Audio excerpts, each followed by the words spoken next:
Hello, listeners. Mallory Wilsey here, Chief Producer of the Enrollify Network, and I want to take just a moment to tell you about another show on our podcast network that I co-host called Higher Ed Pulse.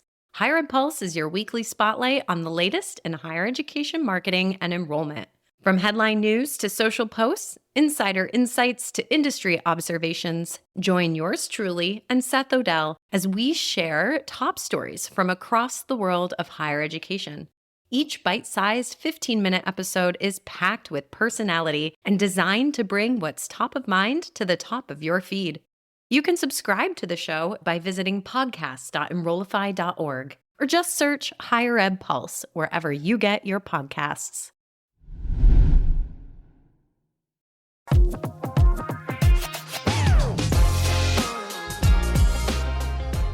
Welcome to Breaking Silos, a podcast that shines a light on the incredible partnerships happening across campuses every day.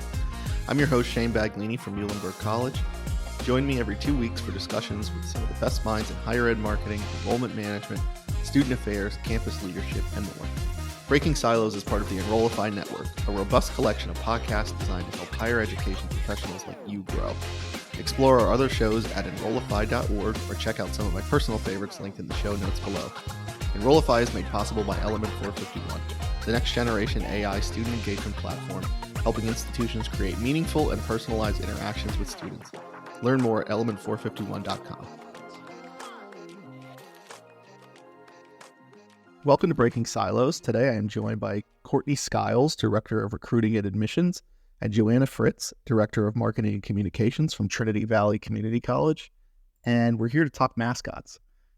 So Trinity Valley came into some newfound fame by being featured on the Netflix documentary Cheer. Trinity Valley was sort of the villain of that show, unfortunately, but nonetheless, the newfound fame led to some changes in terms of the identity of your athletics and mascot. And so, Courtney, tell us about how that experience and being featured on that documentary Cheer led to or sort of the catalyst for deciding to redesign your mascot. We had a well-known cheer program before we even went on the show. Obviously, that's how we got asked to do the show in the first place. And the first season of Cheer, it really wasn't about TVCC. It was more about our neighbor, Navarro College. But because we were on there, we did gain a lot of attention in our athletic department and became even more well-known globally than we already were. We had an old logo and we had gone through a brand new logo redesign, and I think we debuted the logo during the second season filming of the show. Athletic logos. The athletic logos. The new cardinal. We're the Cardinals, and so it was a new cardinal mascot logo. And the second season was filming. We knew that we were going to have the second season premiering, and TVCC was much more a part of the focus of the second season of Cheer. It was about the rivalry specifically, not just the other college. And I had come into the role as director of recruiting, and so my job is, to be kind of that frontline face of the institution when we're out in the community, and people really had started to form a connection to our athletic department. And we had mascot logos that were old and based off of our previous athletic logo and our former version of the Cardinal. And it was in rough shape. It had its eyes punched through. It was shedding really bad. It looked like it had mange. And I kind of talked to our cheer coach and I said, are you going to use it? Can I use it? What's the state of the mascot? And everyone kind of just didn't really want anything to do with it anymore. It had been in such bad shape for such a long time that it was just time for something new. And since no one wanted to do anything with it, and I saw a use for it in our community at orientation sessions on our campus with schools and students and, high school students or younger in our community, I really wanted a new mascot to be able to take with me as a recruiting tool. And so I got the green light to start the design process, and I did not expect how long it would take to actually design a mascot. And especially since I don't work in athletics, there was a lot of things that I was like, I would have never considered if you need a bike helmet in the head. But it was a fun process. And then we got to do some really cool things with it after we got through that design process. And Joanna came a part of the team. Yeah, so I'm excited to learn about the full process of the mascot redesign and everything that went into it, because my background is I started in working in sports. So, but I've never done this, and so basically, Courtney, it sounds like this sort of newfound these appearances on the documentary, sort of the higher profile of that led at least yourself and maybe some others around the institution to say, okay, this mascot and this logo are really old looking. We need to up our game. Does that sound about right? Yeah, the getting the actual logo itself redesigned had been in talks for quite a while. And so after we had the new logo and we debuted it and we knew that the second season was coming out, like I said, the old mascot, the physical mascot costume was based off of the old logo. And so it was kind of time just for us to start fresh and get something new. We had this newfound fame. We were very, very well known and popular for during that time period for being on Netflix and for being on the show. And so we needed a new mascot that was going to match the image that we were, now rebranding to in the community. Yeah. And so, Joanna, I want to talk about some of the goals of this redesign. It's both the logos and the mascot. How did you envision that work impacting enrollment and marketing at Trinity Valley? Well, now understand that I came in after the new logos had been the design had been approved and we were rolling them out. I came in and kind of moved us up another level with them because they are more fresh, they're more modern, they resonate better with our traditional age students, and our non-trads love them as well. So I mean they're just a fresh new look. And the new mascot just played right into that. The goal was to get a more concise, better image. We needed to redesign our cardinal because it was too similar to another team's logo. So we needed to do that. So we just took that opportunity to just redo all of our athletic logos into a fresh look, and it creates its own excitement when you roll out that. Not only did we have the new logos, but we wrapped two of our buses using that whole look. So the buses that transport our athletic and performance teams to their events are just the coolest things on the planet. And so that created a bit of excitement. And then when I got here and realized that Courtney had this new mascot costume coming, and I'm like, well, where does Reggie usually go? And I got this deer in the headlights look. Like, what do you mean? Well, where do we have him show up? And again, it was like, well, and that was primarily because of the fact that our current one was so dilapidated, and quite honestly, nobody wanted to get in it. You wouldn't want your worst enemy to have to have gotten into it. And when Courtney talks about the design, she's going to talk about not only bike helmets, but she's going to talk about fans and all kinds of things that go into these more modern. I remember at my last college, I ended up getting into the mascot costume a couple of times because there wasn't anybody available, and there were no fans, and it smelled like the last person who had been in it. It was awful. But Reggie created his own excitement. We took him into the studio and we did a whole photo shoot with him, and we used those photographs for all kinds of things. We put signs in his hands, and we put bunny ears on him, and we just use him for all kinds of stuff. He goes to elementary schools and indoctrinates elementary school children on what it means to be a cardinal. So yeah, it's created a lot of excitement. Yeah, that's great. And I feel like athletics are such a, bring the community together so easily. So something like this, I feels like it would be exciting for everybody. But, I sidebar here. I once met the guy that was inside the Philly Fanatic costume. I've got Phillies fans listening, and to your point, Joanna, yes, modern and new is always good in terms of smell mitigation in those costumes. Absolutely. Absolutely. And I would say that, and Courtney, you can correct me if I'm off base here, but I would say that we use Reggie more often in a non-athletic sense than we use in an athletic sense.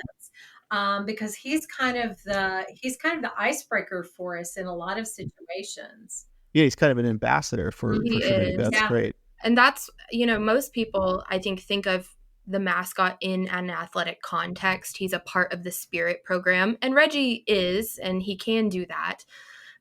But he's really an ambassador for the college, like you said, and we saw an opportunity to really use him as almost like a walking billboard, a physical representation of our brand. He's a physical member of our community. And so using him in more of an enrollment and marketing context has really, I think, upped our relatability. I mean, we'll have him walking around on campus doing random things, and people have their children with them, and they want to come up and take pictures because they've seen him out and about, on the town square, or they've seen him in elementary schools, or they've seen him on our social media. And we do scavenger hunts with him around campus. We have some cardboard cutouts and things of him. And so he's really just become this kind of staple in our community and as a part of our branding. He's a celebrity. He is. Yeah, I love that. So it's great to hear that you're sort of maximizing the use of this, because it was a huge project. And Courtney, I want to talk about the actual design process of this. What were some of your sort of key considerations for coming up with something new and distinctive, but also keeping the spirit of TVCC? Right. Well, like we've both mentioned, the logo came out, and actually I didn't even know what the logo was going to look like when they debuted it. So I was completely surprised. Okay. And I had no idea what he was going to look like. I hadn't even started the mascot process until well after the logo had been debuted. And we used to have a cardinal that was more of the side profile. And I think that was kind of I think everyone could see it and be like, oh, that's the TVCC logo. But it also looked very similar to a sports team, a well-known sports team. And so we had to get something completely different. And it was now not a side profile, it was the front profile. And so I had to now take a 2-dimensional front profile of a cardinal and figure out what the rest of his body was going to look like. And that was hard because where our fight song is, we're the fighting cardinals. And so it's kind of this fierce looking cardinal. And I had to go into this with, if I'm going to use him in marketing, in recruiting, if he's going to be going and interacting with the community, he can't be that terrifying looking. He has to be something that's approachable and something that the whole family, can get excited about. And so I needed it to be something that looked like the logo, even though it was 2-dimensional and I was having to now create a whole body out of it. And it had to be something that the family connected to, and it had to be something that could last, year after year after year. And I was really going for quality. I spent a lot of money on these mascots, and I wanted them to last because I didn't want in 5 years for them to no longer be usable. They needed to be something that we could continue to have out in the community for years and continue to have that recognizability and that connection.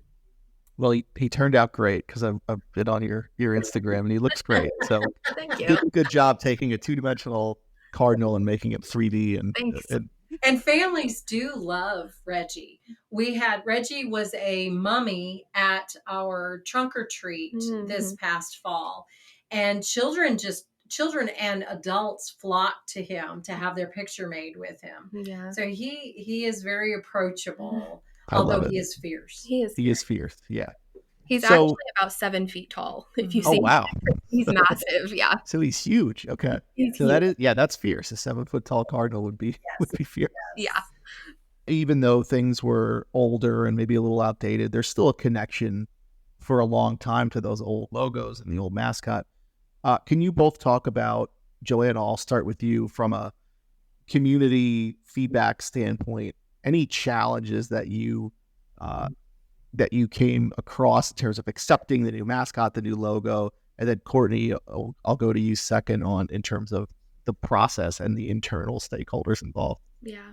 So I guess from my perspective, Athens is and the part of Texas that is our district is there are lots of old, long-standing families. I started to say old families, but they have young people in them, so they are long-standing families who have been here for generations.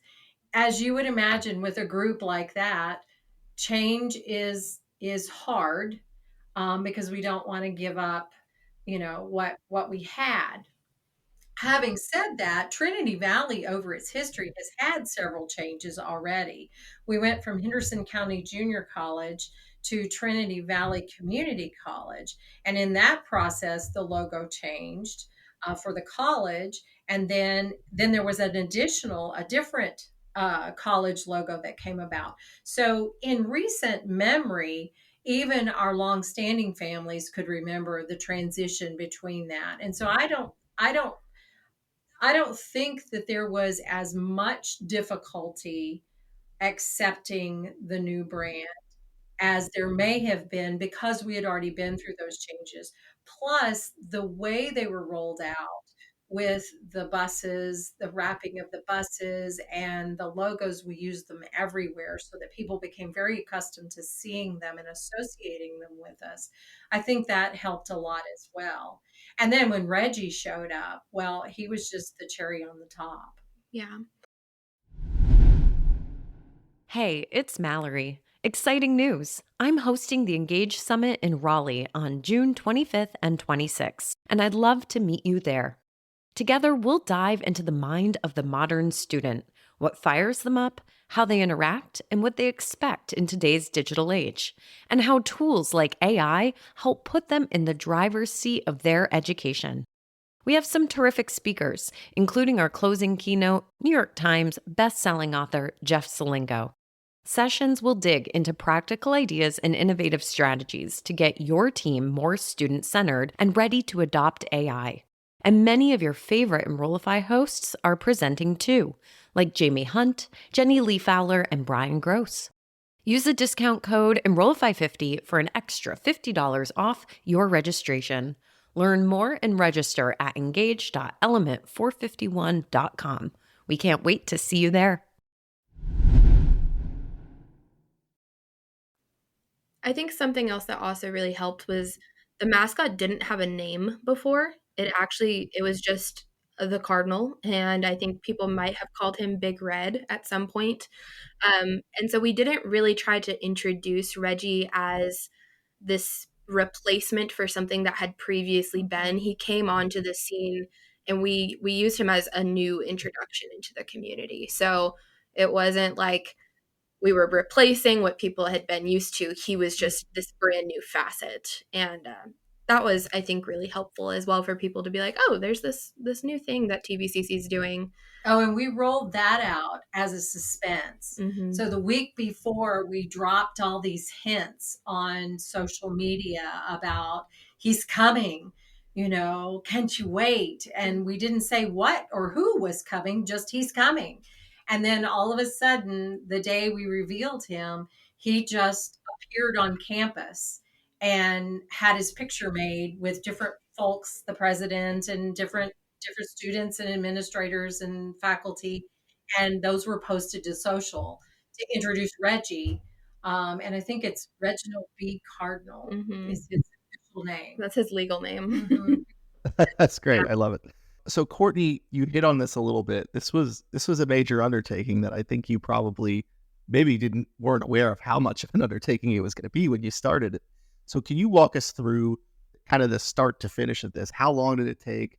Talk about some of the pieces involved, and then talk about how you worked with others across campus, including athletics and others, to get this all rolled out? The people who create these costumes are really artists, and there is so much that goes into making them that I did not realize. I mean, they have to hand sculpt the head molds, and they have to do it's so intricate. And really, I think the hardest part was finding a company that created work, and it's so hard because every piece that they do is so different. But finding a company that had artists that produced art that resonated with us and looked like it could match the new logo as best as we could and become an extension of the current brand that we were rolling out. So I looked up, my first starting point was to look up other bird mascots from colleges or from, NFL teams or wherever, and just try to look at different attributes that I liked about their mascots, the texture, the fur, did they have feathers? Did they have a tail? What did the tail do? Did they have wings? What were their hands? Because, birds don't have hands, but a person has hands. So you have to like make these decisions that you don't even think about of what pieces do I want?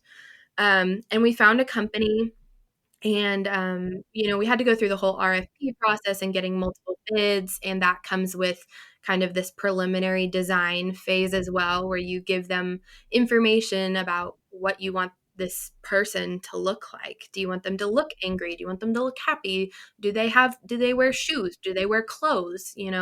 There's just so many different pieces that, as someone in enrollment management, I was like, oh, this is way above my pay grade. So a lot of the times I would default to the athletic program. I would talk to our cheer coaches and say, I know you guys don't really want to use this, but what do you think would look good? Because you've been in the spirit industry a long time. What would you suggest? What would you want? What have you seen? What works well? What doesn't? And I just kind of kept everyone updated. I let people in our athletics department and people in administration vote on design options that they liked and incorporated their feedback and went back and forth with a design team for probably about 5 months. And that process involved making sure that the custom colors that were a part of our branding guidelines were represented well in the custom colors that they were dyeing fabrics. Birds have feathers. How do you represent feathers on a mascot? And picking the right fur textures that you want. And what do you want his eyes to look like? Because his eyes in the logo aren't going to translate well. Do you want the beak open? Where do you want the mesh so the person can see? Do you want a bike helmet so that way if this thing does backflips, its head doesn't fall off? All of these things. Cardinals have yellow feet, but our mascot doesn't include yellow in it anymore. It has gray. So trying to come up with custom gray feet and hands. Do you want it to have 4 fingers or 5? Like there's just so many little details. And it was a really fun process to get to go through that and think of all of these things and just brainstorm with our cheer coaches who are extremely well known in the spirit industry and have been around for a very long time. They were so knowledgeable and very helpful. But also, once Joanna came on board, um, just kind of figuring out how to make it its own person and how to make it its own. I mean, Reggie is his own kind of brand or microcosm of our branding and everything that he goes with. So it was really fun to collaborate with so many different departments that I don't usually get to. And managing that project was fun because everyone was excited about it. So they were constantly wanting to give back and input. It sounds fun, and it sounds incredibly intricate and detailed as well. So the vendor that you chose and the design company, I'm picturing it as similar to any other project where they've got, they're kind of walking you through this process. Were they on campus a lot? Was it virtual? Did you have to was there any guessing involved there in terms of picking out all these different things? It was virtual because I think it must have been 2021. So I think the design process was still pretty COVID-y. But they would mail me samples of fabrics. They would mail me kind of mock-ups. But they also ask you, and this is something that I hadn't considered, how tall is the person going to be who's wearing the mascot? Because that's going to determine how big they make the pieces, and you have to give them a range Well, our mascot, he stands at about 7 feet tall, and that's with the person inside of him. If they're 5'10", he's 7 feet tall. So you kind of have to give them a range, and I have to think, who am I going to have in the mascot? Every year it might be a different student, and so that I kind of have to have variables on that. And so, yeah, there was just a lot of back and forth. They were really great. The company was, they sent pictures during the whole process, but it was kind of a guessing game, what they send you the picture of the head mold and they send you the picture, the colors and the samples, but really imagining how this whole thing is going to show up together was really surprising. And so as soon as they got here, and I mean, they're huge, huge boxes. I unboxed it and I grabbed the nearest student who fit the height guidelines for the costume. And I said, put this on.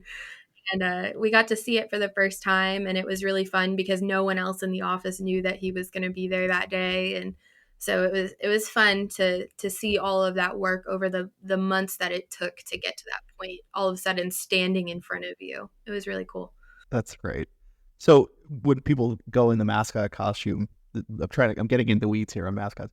Do they undergo some sort of training? Do they have to have, I'm imagining it's heavy and it's tall. If it's 7 feet tall, you've got to have a certain type of person in there. Yeah. So it has a muscle suit that they wear underneath it. So whether, you're built to look like this jacked up cardinal or not, it's okay.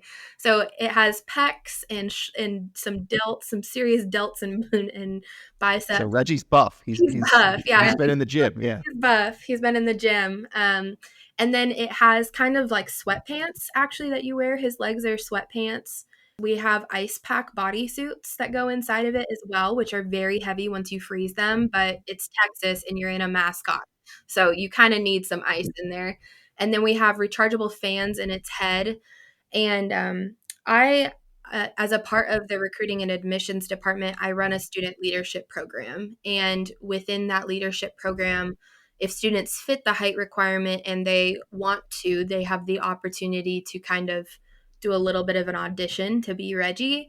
And, you don't have facial expressions when you're in the mascot. So everything has to be really big. But luckily, a lot of my students in my leadership program are very outgoing and they want to be in the mascot. And so we have one person who is the mascot and their identity is a secret. And only certain people on campus know who that person is. I don't even know who that person is. Wow. And so that person gets trained on how to care for the mascot, how to put it on, especially being alone. It's a two-person job to get into it. And so the person, Reggie, has an attendant, and Reggie's attendant is there to help and make sure that they can move around safely, but also to help them get in and out of the costume. And I mean, the costume came with a dog brush, so Reggie's attendant walks around with a little dog brush and brushes the hair on the costume. But they do go through some training. They go through some character work, making sure that they know how to appropriately interact with the community and that they're fun and entertaining and upholding a good image for the institution while they're out and about. That's great. There's a documentary on, I think it was on Hulu, about people in like famous mascots, like the San Diego Chicken. Highly recommended if you're interested in mascot talk. But I want to go to the impact of this whole project and from a marketing enrollment standpoint. So Joanna, has there been a big impact? Are you measuring sort of the success of this in any way? And have you seen? Obviously, it sounds like he's been very well received, but have you seen actual kind of ROI from this project? When you begin to see recognition of, hey, that's Reggie, that is an indication that you have been successful in bringing him to the forefront of people's minds and connecting him with the college. I'm an old marketer from way back before we had digital and tracking on websites where we actually had hard data. We didn't used to have hard data on the results of our advertising. You put up a billboard and you know about how many people passed by there, but do you really know who acted on that message? Same thing with newspapers. Do you really know? We really don't have any physical tracking on this other than the anecdotal that I think is pretty telling. It's also telling to me that we actually have faculty who and department heads who are actually requesting Reggie to go when they go out into the community, to go with them, or if they're having an event, is it possible that Reggie could be here? So that's very telling that they see the value in what Reggie does, and he is a TVCC ambassador, is really what he is.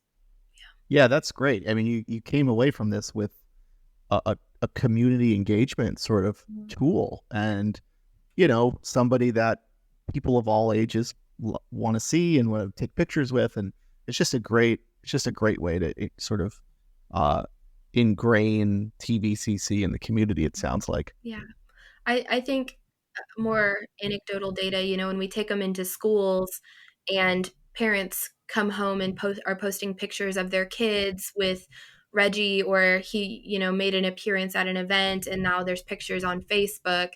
Those things, we're in a small rural community, and so that visibility is huge for us.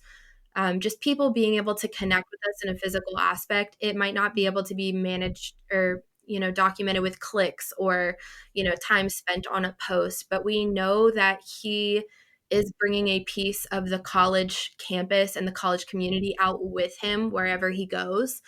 And people love him. I mean, they literally will line up to take pictures and to interact with him and get him to dance. Reggie loves to dance. So, we've taken him to conventions with other community colleges in Texas, and other community college students have lined up to take pictures with him, and he's not even their college's mascot. So we have a lot of confirmation that he's making an impact far beyond, what we can measure. It sounds like it. So going forward, are there future plans with Reggie to kind of expand his presence? What's the next iteration of this project? What does that look like? Well, what I think a lot of people don't know is we actually have two Reggies. We have two of the costumes, and we haven't ever really done anything with both. So there's a lot of places that we could take it.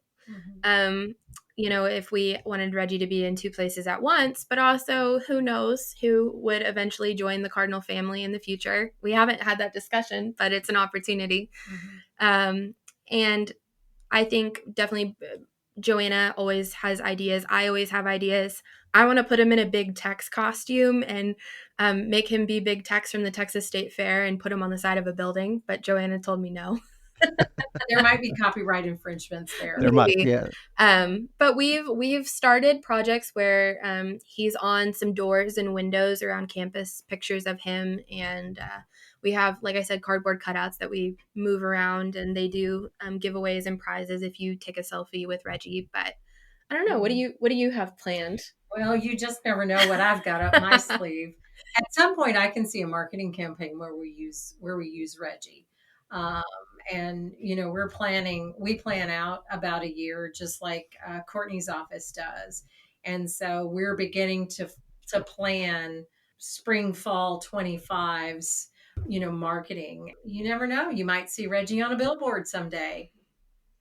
Yeah, I mean, he sounds like he's pretty recognizable. If other community college students are coming up to take pictures with him, I think you've hit the nail on the head with Reggie. Well, this has been great. This has been so much fun to talk about. Thank you both so much for being with me. If people want to find Reggie and TVCC in general, where can they go? You can follow us on Instagram, Trinity Valley CC, and Facebook and Twitter. I mean, we're pretty much out there on everything that we can be. So yeah, give us a follow, TVCC. All of our athletic pages are also all out there too. So you'll never know where you'll find them. Go like and comment on Reggie's posts, everybody. Right. Yes, that's right. Courtney and Joanna, thank you so much for being with me. This was really fun. You bet. Of course, we had a great time. Go Cards.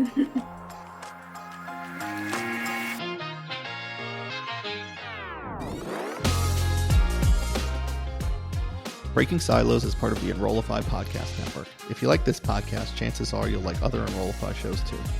Our podcast network is growing by the month, and we've got a plethora of marketing, enrollment, and higher ed technology shows that are jam-packed with stories, ideas, and frameworks, all designed to empower you to be a better higher ed professional. Our shows help marketers and admissions professionals find their next big idea and feature a selection of the industry best as your hosts. Learn from Dave Cabilds, Jenny Lee Fowler, Eddie Francis, and many more of your favorite leaders in higher ed. Enrollify is made possible by Element 451, the next generation AI student engagement platform helping institutions create meaningful and personalized interactions with students. Learn more at element451.com.